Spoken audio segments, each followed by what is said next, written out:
Bismillahirrahmanirrahim. Alhamdulillahi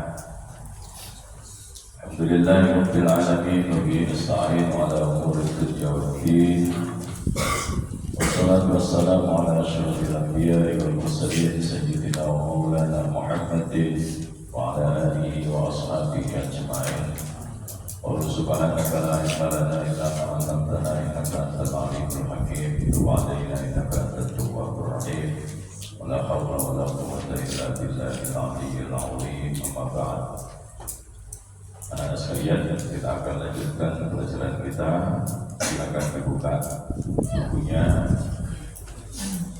Jadi kita buka kitabnya. Kita sampai pada pelajaran hadis yang kedua. Hadis yang kedua.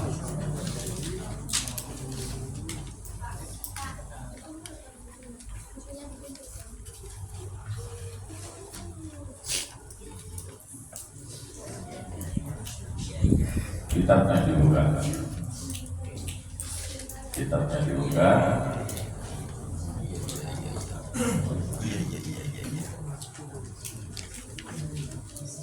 Coba dibaca bersama-sama hadis kedua. Bismillah.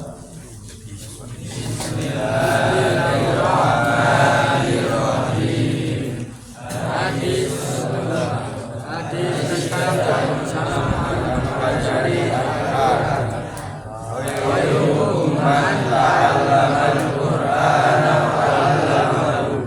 artinya, sebaik-baik kalian adalah orang yang mempelajari Al-Quran dan mengajarkannya. Hadis riwayat Bukhari Muslim. Baik, sekali lagi dibaca bersama-sama. Masa kalau sama TK, kalau membaca bisa bersama-sama. Coba bersama-sama. Bismillah. Bismillahirrahmanirrahim. Hadis tentang keutamaan mempelajari Al-Quran. Khairukum man ta'allama Al-Qur'ana wa 'allamahu. Artinya, sebaik-baik kalian adalah orang yang mempelajari Al-Quran dan mengajarkannya. Hadis riwayat Bukhari. Baik. Insyaallah kalian sudah mulai hafal. Sepanjang kalian serius, pasti akan mulai hafal. Hadis yang kedua ini, anak-anak sekalian, adalah hadis yang disampaikan oleh Sayyidina Utsman ibnu Affan, salah satu di antara sahabat Nabi sekaligus salah satu dari Khulafaur Rasyidin. Jadi hadis ini disampaikan oleh sahabat Utsman ibnu Affan dari baginda Rasulullah Sallallahu Alaihi Wasallam. Beliau sabdakan, khairukum, sebaik-baik di antara kalian. Maka orang yang ingin dianggap oleh Nabi menjadi orang yang baik, orang bahkan yang paling baik, sesungguhnya semuanya punya potensi untuk menjadi orang yang baik. Karena memang manusia itu mulai dari proses penciptaannya oleh Allah sudah diciptakan dalam bentuk yang terbaik.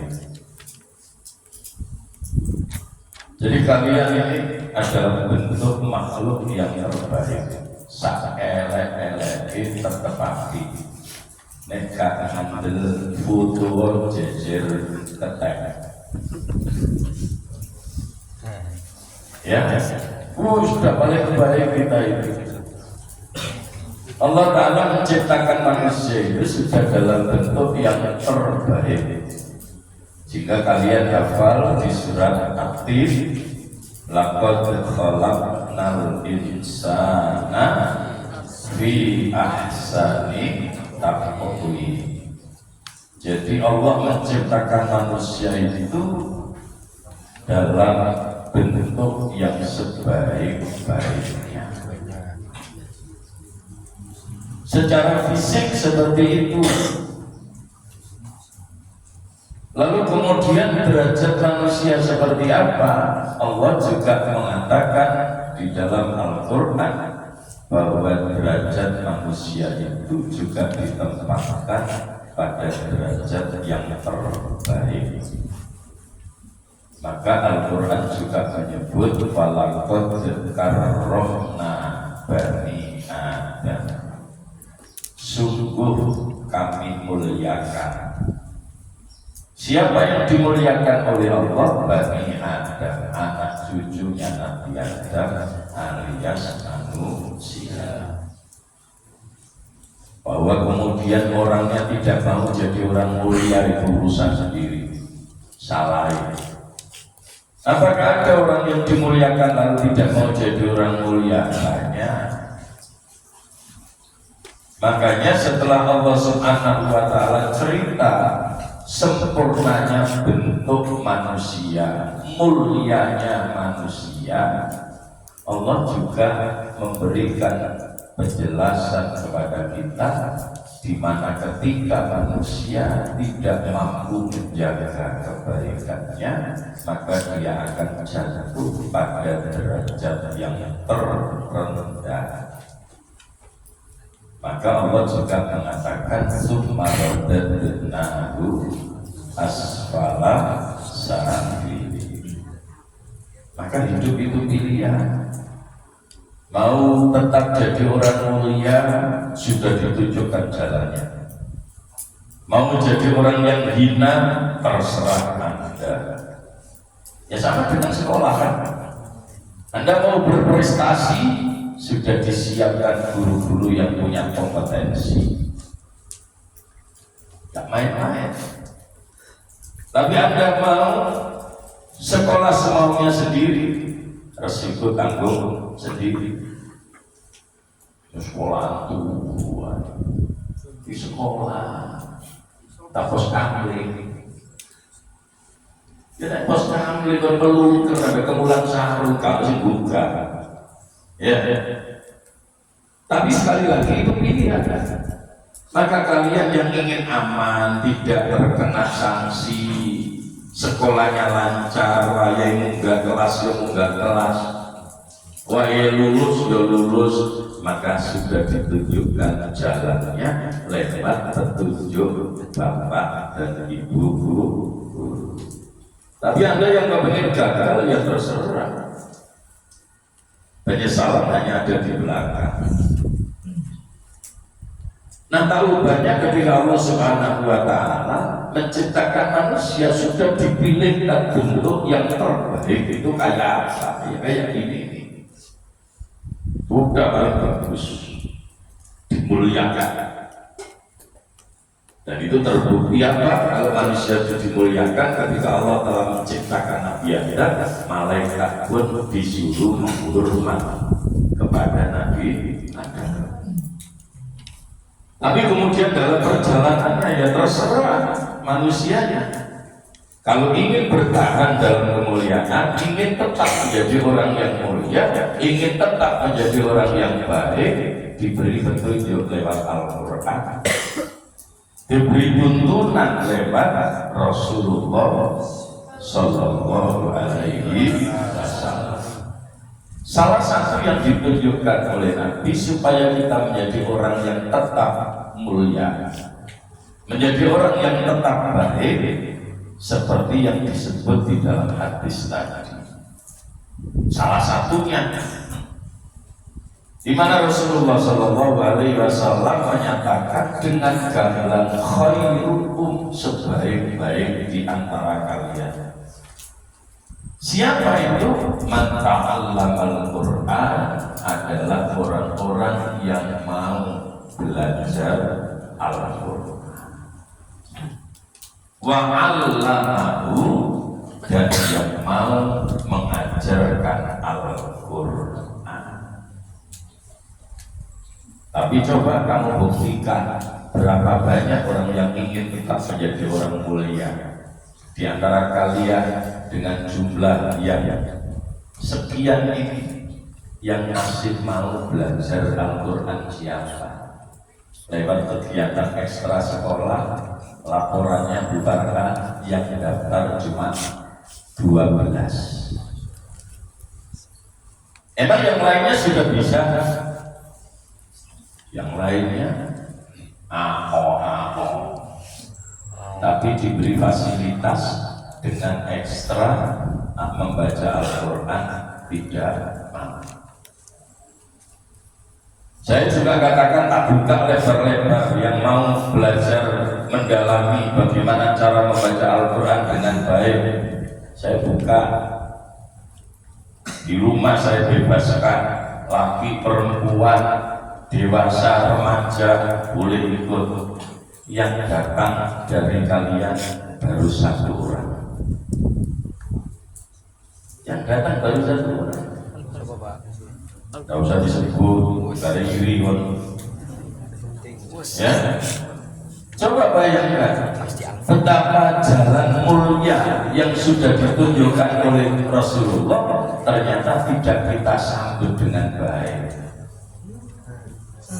Oke, yang kemarin masih baru mukadimah, mungkin besok yang mau gabung di rumah boleh, lanjut dengan ekstra di sekolah juga bagus.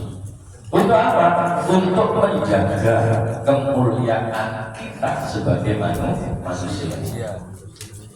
Karena manusia yang paling mulia itu menurut Rasulullah, manusia yang paling baik itu adalah manusia yang mau belajar Al-Qur'an. Belajar Al-Qur'an itu macam-macam. Yang mulai dari belajar membaca, sebut saja kalau di TVI mulai jilidan, jilid 1, jilid 2.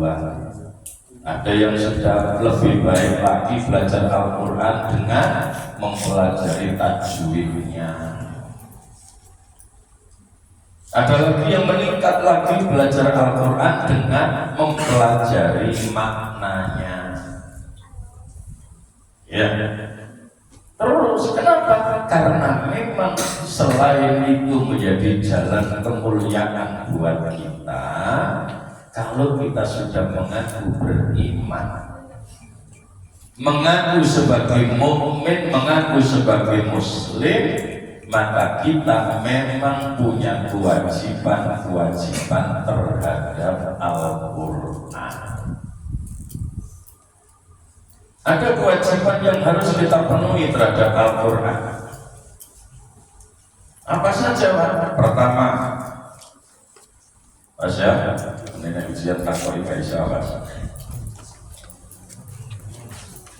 Pertama, kalau kita memang mengaku sebagai mukmin, mengaku sebagai muslim, punya kewajiban terhadap Al-Qur'an. Pertama, kewajiban untuk mengimani Al-Qur'an. Kewajiban untuk mengimani, untuk meyakini kebenaran Al-Qur'an. Makanya menjadi masalah kalau ada orang mengaku muslim, lalu kemudian diingatkan dengan menyampaikan ayat-ayat Al-Qur'an, lalu kemudian mereka menolak, membantah, bahkan marah-marah. Jadi lucu, katanya iman. Jadi orang yang beriman itu punya kewajiban terhadap Al-Qur'an. Dimulai dengan apa? Dimulai dengan mengimani Al-Qur'an, meyakini kebenaran Al-Qur'an.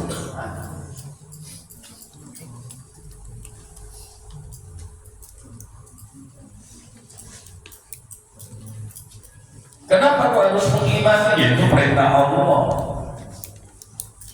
Maka saya sering ceritakan ke kamu di awal surat Al-Baqarah ketika Allah cerita tentang orang yang bertakwa, salah satunya indikator yang disebut adalah yu'minuna bima unzila ilaika, beriman kepada apa yang diturunkan kepada kamu. Kamu siapa? Nabi Muhammad Sallallahu Alaihi Wasallam, yaitu beriman kepada Al-Qur'an.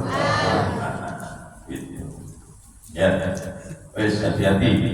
Makanya lisannya dijaga, ucapannya, tutur katanya dijaga. Ketika diingatkan, kalau seandainya memang belum bisa mengamalkan, minimal tetap harus menerima dengan penuh keyakinan. Ya, itu kewajiban pertama. Setelah itu apalagi? Kewajiban kita terhadap Al-Quran adalah mempelajari Al-Quran.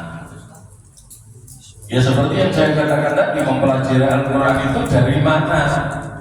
Ya kalau ulama-ulama kita di Indonesia itu mempelajari Al-Quran itu dimulai dari belajar membaca dengan baik. Belajar membaca dengan baik, belajar membaca dengan benar. Itu dia. Ya, belajar membaca dengan benar. Maka kamu bersyukur. Kenapa? Karena potensi untuk itu di sekolah kita sangat besar. Kalian diberi fasilitas untuk belajar Al-Quran. Ya perkoranya situ kok gak ada teman itu. Makanya kadang-kadang saya itu kasihan dengan orang tua kalian. Moyo-moyonya bergawe. Ya, dari duit kayak biaya anak sekolah, terus sekolah di sini pelukar. Ya, dijak maca Quran gak paten mumi, tapi di kokon misu istiqomah. Ayo, maca Quran gak paten arep, tapi ambek misu rutin ke sektor iki wis. Langsung. Aku wae. Ya. Nganjuk taksu. So, masih biasa ngono. Oh, hati-hati. Ya, hati-hati. Jadi kita pelajari Al-Quran itu dengan apa? Mulai dengan belajar membaca Al-Quran dengan baik. Karena dengan kita belajar membaca Al-Quran lalu kemudian kita benar-benar bisa membaca Al-Quran, seperti yang kemarin saya katakan, itu ladang pahala. Orang baca Al-Quran itu punya ladang pahala yang luar biasa besarnya. Kemarin sudah saya jelaskan bagaimana Allah memberikan janji kepada orang yang mau baca Al-Quran. Satu huruf dinilai sama dengan 100 kebaikan bagi yang membaca Al-Qurannya di dalam sholat. Ya. Makanya saya sarankan kalau di dalam sholat itu, walaupun kamu sholat sendiri, sholat zuhur, sholat asar, ya, sholat maghrib, kalau seandainya kamu sholat sendiri sekalipun, di rakaat pertama, rakaat kedua tetap disunahkan habis Fatihah membaca surat di dalam Al-Quran. Maksud Fatihah ya. Walaupun baca Fatihah ya sah, tapi rugi. Kenapa? Itu ladang pahala yang sudah disiapkan oleh Allah. Satu huruf punya nilai 100 kebaikan. Kalau di luar sholat, tapi kita masih punya wudhu, membaca Al-Quran satu huruf nilainya 25. Ya, lumayan. Kaca ado. Itu menunjukkan betapa pentingnya sholat. Ya, tidak apa-apa. Tidak apa-apa kamu sholat kemudian hafal surat Al-Baqarah. Ya, dalam satu kali sholat sunnah di malam hari, rakaat pertama menyelesaikan surat Al-Baqarah. Sikile gede-gede, Pak. Sikile gede-gede. Sikile apa? Sikile gede-gede. Mulai kuek-kuek. Ya. Gak potongan.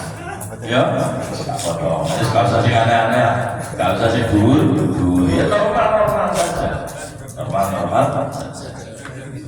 Nah, pada saat kita nggak punya wudhu, lalu kemudian kita masih mau baca Al-Quran tanpa harus menyentuh kaki nyentuh, moco karena kita hafal,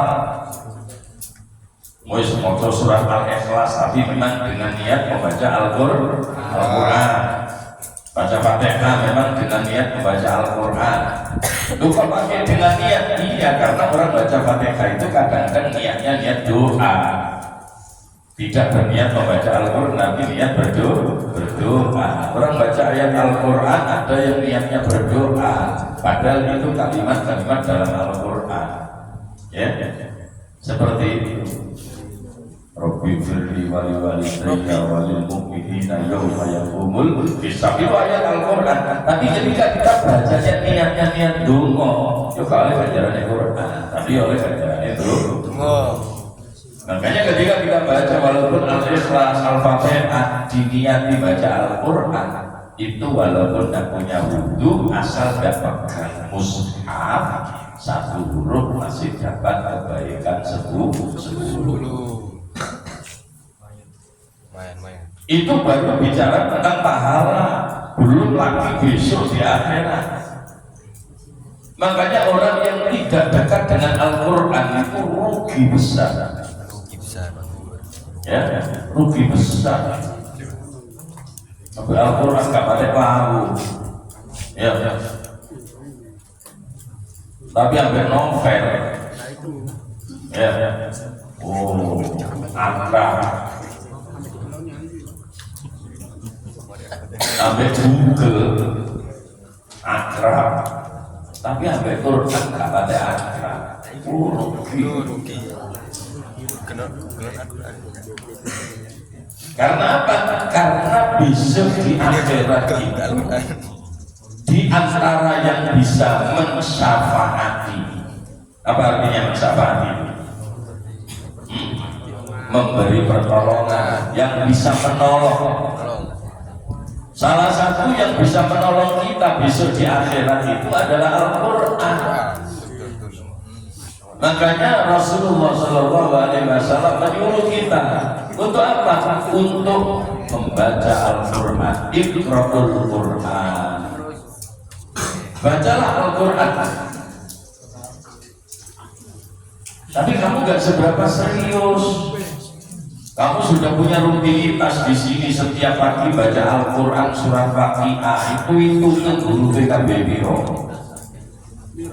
bukan ayatnya berapa, hurufnya berapa jumlahnya. Ya, sosok itu. Ya kan? Tapi kamu tidak serius. Justru tekoni telat Waqiah habis mulai jenain layak kayak ini. Wah, iki Pak tuh dijatuh yang maknanya delok video cair dulu. wah, ada. Ya, tepoi telat diunggah. Iki coba. Sampai beringas seperti itu. Masa ada ini. Wah. Wis seru mulai si bobo saya. Labis kadung kakean. Ya kan labis. Ya, hati-hati. Emang. Kenapa kok emang? Berapa yang kita hilang dari diri kita? Kehilangan berapa pahala kita? Tiap pagi di sini dilatih kalian baca surat Waqiah, tidak terhitung jumlah hurufnya. Kalau kita mau meneliti satu-satu berapa ribu? Ya, nah. Makanya saya minta mulai besok diperbaiki. Pokoknya sudah telat begitu datang langsung siap-siap ambil air wudhu, masuk ke musola. start awal langsung memulai baca Waqiah itu ladang pahala. Setelah itu baca Asmaul Husna. Baca Asmaul Husna itu juga bagian dari nilai kebaikan yang luar biasa. Ladang pahala. Ya. Karena apa? Karena Asmaul Husna itu adalah nama-nama baik yang dimiliki oleh Allah, yang oleh Al-Quran disebut menjadi wasilah dalam doa kita. Makanya kenapa di kita tradisi istighosa, karena di dalamnya ada bacaan Asmaul Husna. Ya Allah, ya Qadir. Oh, gak serius ngosok. Ya Allah, ya Allah, ya Qadir, ya Allah, ya Qadir. Itu gak temenan. Ya. Padahal itu Asmaul Husna. Ya, sholat duha yang gak serius 14. Wow. Ya. Mari salam gak dandan. Ya. Saya berkali-kali bilang, cuma berapa detik mari salam si kober. Si diomong apa lah. Waduh. Ya, sesama kakek ngomong kita bisa saling betul. Ya, oke, ayo dirubah mulai besok. Jadi Al-Quran itu ladang pahala dan bisa di akhirat itu kata Rasulullah orang-orang yang gemar membaca Al-Quran. Jika kita disuruh iqra'ul Quran fa'innahu ya'ti yawmal qiyamati syafi'an li ashabi. Bacalah Al-Quran karena sesungguhnya Al-Quran itu nanti akan datang. Datang kepada siapa? Kepada orang-orang yang suka membaca Al-Quran tadi. Untuk apa? Untuk memberikan syafaat, memberi pertolongan. Jadi di akhirat nanti Al-Quran itu akan datang. Apalagi kalau kamu punya hafalan ayat-ayat Al-Quran, hafalan surat-surat penting dalam Al-Quran, luar biasa. Logikanya kamu tiap hari baca Waqiah kudune wis hafal, tapi belum nggak serius. Pakai runtut dong ya. Betul. Akhirnya bukan apa-apa. Serius coba nanti apa pasti. Ya, pasti ada. Asmaul Husna serius sih. Tidak usah pakai menghafalkan. Apa? Ya, apa? Ya. Akhiratul awal.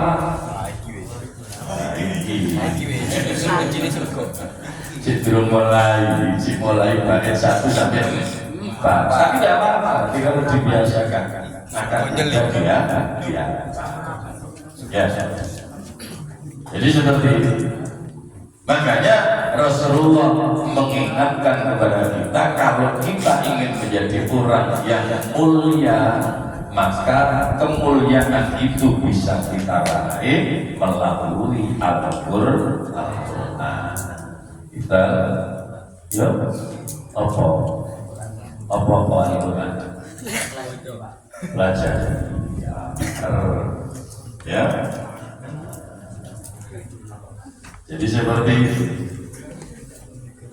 Nah, baik anak-anak sekalian,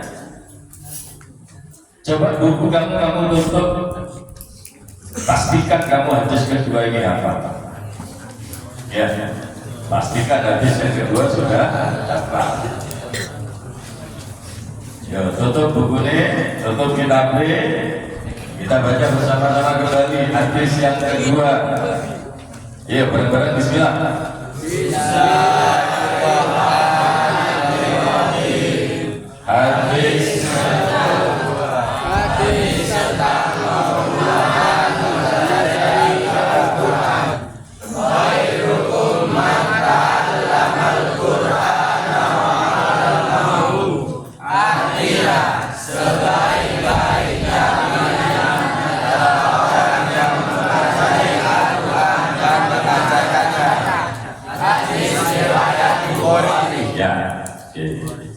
kalau baca bareng alhamdulillah sudah hafal. Saya tes 1 orang ya. saya tes satu orang, pastikan hafal. Ya, Bukhari. Kok belum menyerah? Segatis, Pak. Segatis lah. Boleh kabeh maca jadi gak melok maca, lenger. Ya, mari kalangan pindah. Ya. Alwi, coba Alwi. Bismillah yang keras, gak usah berdiri, situ aja. Ya. Tentang ketahuan mempelajari Al-Quran. Apa Pak? Kok mari ngono? Tapi ini betul ibu ya. Ya.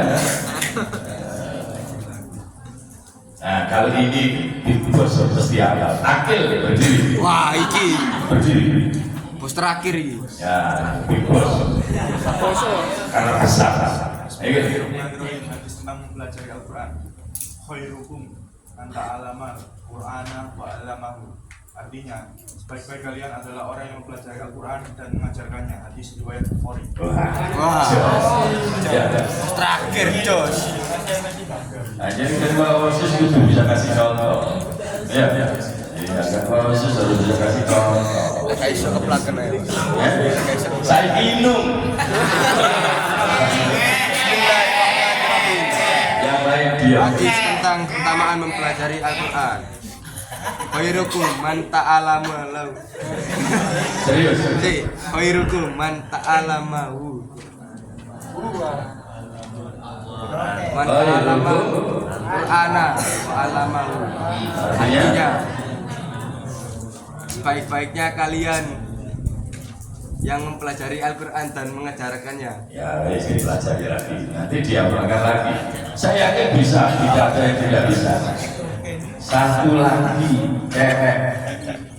Ya, satu lagi cewek. Ya. Ah, iki. Saiki. Desi. Ya, yang terus Des.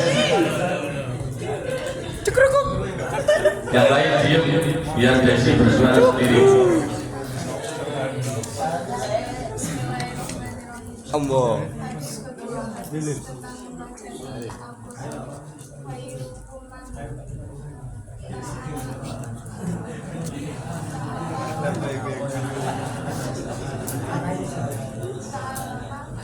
Qur'an.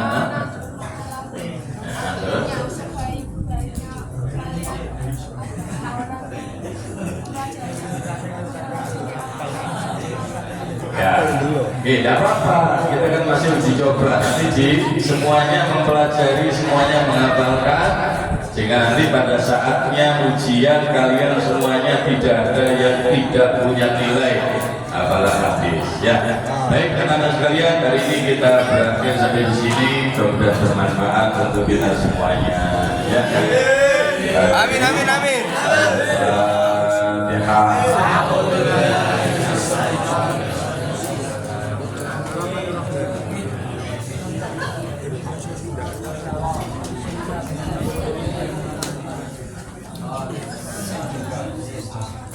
Baik, kembali ke posisi masing-masing. Allahumma shalli ala Muhammad.